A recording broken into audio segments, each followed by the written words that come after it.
तो हर डब्बे में एक ही रानी होती है, बीच में लगता अंडे देती है।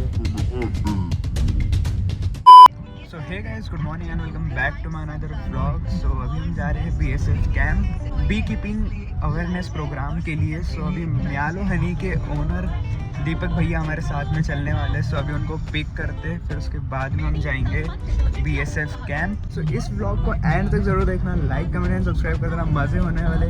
एंड आपको डिटेल में बताएंगे कि बी कीपिंग कैसे होती है, बी कीपिंग फार्मिंग कैसे होती है। So let's go.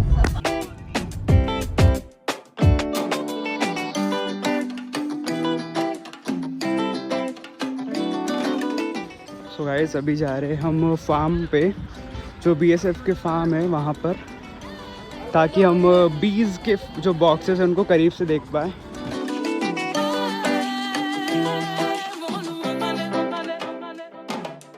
है ना, वो मकोड़े खा रहा है।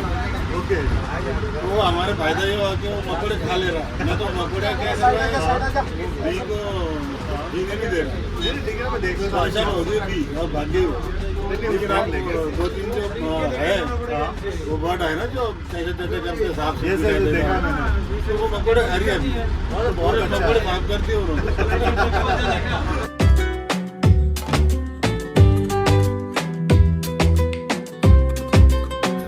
तो गाइस, ये है बीज के बॉक्सेस। ये सुबह आउट होती है तो फिर शाम को जाती है, शाम को जाती है, सारी आउट हो जाती है। हाँ, क्योंकि सारी डब्बे के अंदर एक रानी मक्खी होती है। अभी रानी है सब डब्बे रानी का। और मैं आपको पहली चीज बता दूं, सारी मक्खियाँ काटती है। हाँ, काटती है, और शांति से करोगे तो कोई इशू नहीं है। तो अभी आप यहाँ खड़े होकर देखना, मैं एक बार बताता हूँ कैसे चेक करना होता है। हाँ, वो डब्बा का अंदर कैसे तो सारी मक्खियाँ काट के तभी डिस्टेंस पे रहना। क्या जरूरत है आप काटेगा नहीं, आप दूध काटेगा वो। तो लोगों ने सब निकाल रखा है, आप लोगों ने सब पता आपको, लेकिन ये थोड़ा सा क्या है, ये शांति प्रिय है, ये प्रेम है, ये अंधेरे में रहना पसंद करती है, बोला ना। इसको बहुत आराम से बोलना होता है, जिसने कैप नहीं पहना वो पीछे रहिएगा, जो मक्खियाँ डिस्टर्ब होगी तो काटेगी। ये मेरे पहचान की दो चार पीछे पड़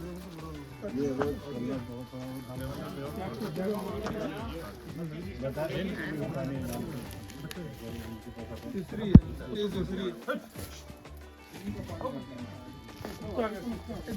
हाँ, 3 नंबर है ये वाला। वापिस से आई बता रहा हूँ ना, क्या पता नहीं कैसे आ गई। ये नहीं करते डंडा का खिड़ी खिड़ी थोड़ा थोड़ा गेप देना पड़ता है। मैं आपको दिखाऊंगा, तभी लाके दिखाऊंगा। एक्चुअली इस टाइप की बड़ी होती है रानी, दिख रही है, ये रानी है इसमें। ये बाकी मक्खियों से अलग होती है, इसको ढूंढना बहुत टफ होता है। मतलब आप एक बॉक्स में कितना रानी ऊपर, ये थोड़ी छोटी है पर रानी और बड़ी भी होगी, दूसरे डब्बों में दिखाता हूँ मैं आपको। तो हर डब्बे में एक ही रानी होती है। अच्छा, और ये आई थिंक कहीं से भाग के आई है, या तो जो भी है इस डब्बों में बनी हुई है। छत्ता निकालते हैं, शहद निकालते हैं, तो पूरे शहद का 2% वैक्स निकलता ही है हमारे पास, और उस वैक्स को वापस से मेल करके इस टाइप की शीट बनाते हैं, मक्खियों को देते हैं, मक्खियाँ फिर वापस इसको पूरा ड्रॉ करती है।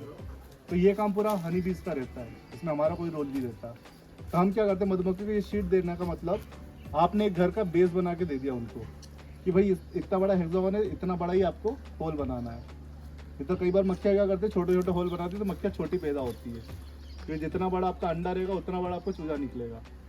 तो कई बार मक्खियाँ, जैसे ये जो छत्ता दिख रहा है, ये छत्ता बहुत पुराना है, फिर काला हो के उसके अंदर खाना चिपक जाता है, होल छोटा होता जाता है धीरे धीरे, और जितना छोटा होगा उतना छोटा बच्चा पैदा होगा।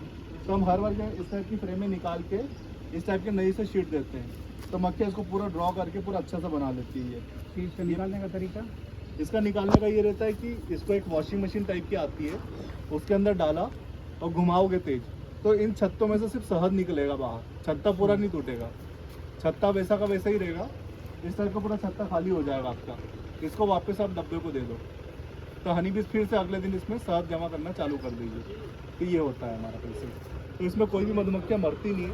हम क्या करते हैं, सारी फ्रेमों को झटका देके मक्खियाँ उसी में छोड़ देते डब्बे में। अच्छा, और साइड में एक मॉस्किटो नेट या मच्छरदानी लगा के उसके अंदर हम पूरा प्रोसेसिंग का काम करते हैं। कि भाई शहद निकालना है तो कोई भी मक्खी अंदर नहीं आएगी, परेशान नहीं करती है। हाँ। और जैसे हमारा आधे एक घंटे में काम होता है, सारी फ्रेमें निकाल के वापस से डब्बों में डाल दिया। तो कोई भी मधुमक्खियाँ मरती नहीं है इसमें, बिकॉज हम एज अ बी कीपर हम मधुमक्खियों को बचाने का काम करते हैं। तो जनरली जो लोगों ने देखा, लोगों ने क्या देखा, ट्रेडिशनल बी कीपिंग कि पूरा छत्ता काटा, तोड़ा, निचोड़ा, मधुमक्खियों का छत्ता पूरा घर वर सब तोड़ दिया। तो मधुमक्खियाँ भी उसमें आधी मर जाती है क्योंकि घर नहीं होता उनके पास। तो हम ऐसा कुछ भी नहीं करते। हम क्या करते हैं, हम सिर्फ 70% शहद निकालते, 30% उनके लिए छोड़ देते हैं। शहद जमा करती हो, बीच में हमेशा अंडे देती हो, ठीक निकाटी नहीं है भी वो, तो एग्रेसिव हो जाती है। सफेद वाला पूरा होते हैं। ये सफेद वाला नहीं, ये शहद है पूरा। इसको निकालोगे ना, हाँ। ये पूरा शहद आएगा। और ये बीच में पूरे अंडे वाले पार्ट है ये। अंदर से दोबारा हाँ। और आप इसको बंद करते हैं। और इन होल्स में देखोगे ना, बहुत छोटे छोटे चावल के दाने से बहुत छोटे आपको अंडे दिख रहे होंगे। तो वो उस टाइप के रहते पूरे, वो एक एक दिन के हैं। तो हम अंडे देख के कई बार जज करते कि रानी है कि नहीं। कभी इसमें अंडे दिख रहे हैं, यानी रानी है अवेलेबल। और जितने जेंटल वे में करोगे तो कोई मक्खी परेशान नहीं होगी और आपको काटेगी नहीं। अंडे दे दिए, एक दे दिए। और ये रानी जो है, सबके कानों में वैक्स आता है। तो हम बहुत थोड़ा सा पार्ट ग्रो करते हैं, लेकिन मधुमक्खियाँ इसको बहुत लार्ज स्केल पे ग्रो करती है। जैसे हमारे कानों में वैक्स आता है इसके अंदर, जिसके कारण हमारे कान में पानी नहीं जाता कभी भी हम तैरते हैं कुछ भी करते हैं।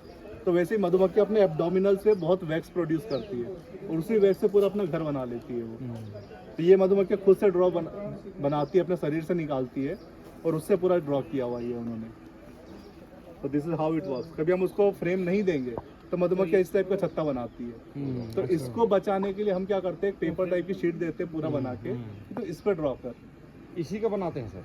हाँ, मोम। इसी को मैं मेल्ट करके एक पूरी पेपर टाइप की शीट बना दूंगा और दे दूंगा, तो मधुमक्खी बहुत अच्छे से ड्रॉ करेगी। और नहीं दूंगा तो फिर वो ऐसे ड्रॉ करेगी, इसको हमको तोड़ना पड़ेगा। मेरे घर में आकार भी चेंज पड़ता है। एग्जैक्टली, तोड़ना पड़ता है, फिर नहीं छोड़। इसका कोई यूज नहीं, बिकॉज इसको मैं डालूंगा जैसे उसके अंदर ये टूट जाएगा। अपना फिर उसका वेट ज्यादा रहेगा तो ये पूरा टूट जाएगा, लेकिन वो नहीं टूटेगा। सो गाइस, ये है मधुमक्खी के छत्ते आर्टिफिशियली, जिसमें वो बनाए जाते हैं, हनी निकाला जाता है। सो दोस्तों, फाइनली हमारा काम हो चुका है। लोग मतलब BSF आर्मी कैंप आए हैं बी कीपिंग के बारे में अवेयर करने। सो डन, चलते